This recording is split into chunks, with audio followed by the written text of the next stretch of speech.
Hey folks, this is a series of quotes from evolutionists, scientists, physicists, and other people who probably don't believe in God or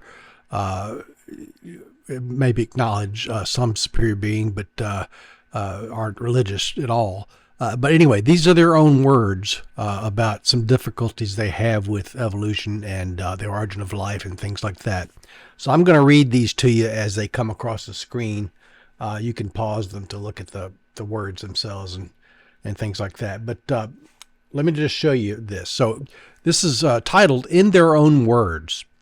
Understanding how something works is not the same as understanding how it came to be. There is, for me, more powerful evidence that there is something going on behind it all. It seems as though somebody has fine-tuned nature's numbers to make the universe. The impression of design is overwhelming. That's Paul Davies. As we survey all the evidence, the thought insistently arises that some supernatural agency, or rather agency, must be involved. Is it possible that suddenly, without intending to, we have stumbled upon the scientific proof of the existence of a supreme being? Was it God who stepped in and so providentially crafted the cosmos for our benefit? George Greenstein.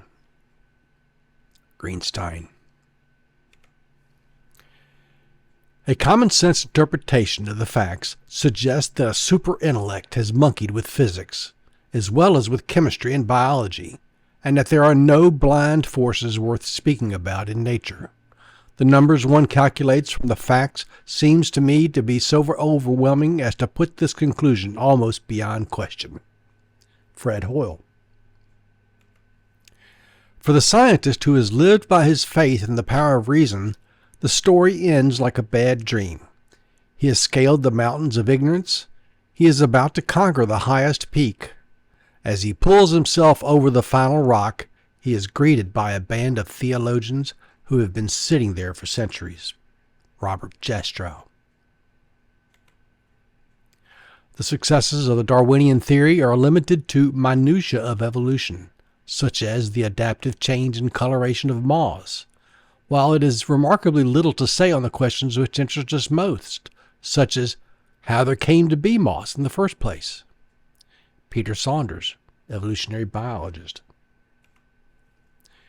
Anyone who can contemplate the eye of a housefly, the mechanics of human finger movement, the camouflage of a moth, or the building of every kind of matter from variations in arrangement of proton and electron, and then maintain that all this design happened without a designer, happened by sheer blind accident, such a person believes in a miracle far more astounding than any in the Bible.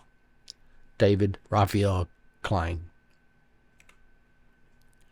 I have said for years that speculations about the origin of life lead to no useful purpose, as even the simplest living system is far too complex to be understood in terms of the extremely primitive chemistry scientists have been using in their attempts to explain the unexplainable that happened billions of years ago.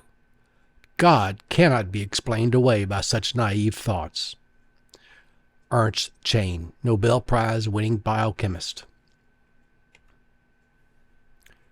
And that's it, folks. Thank you for listening to this, and I hope that helps you in some of your thoughts on this subject. Thank you.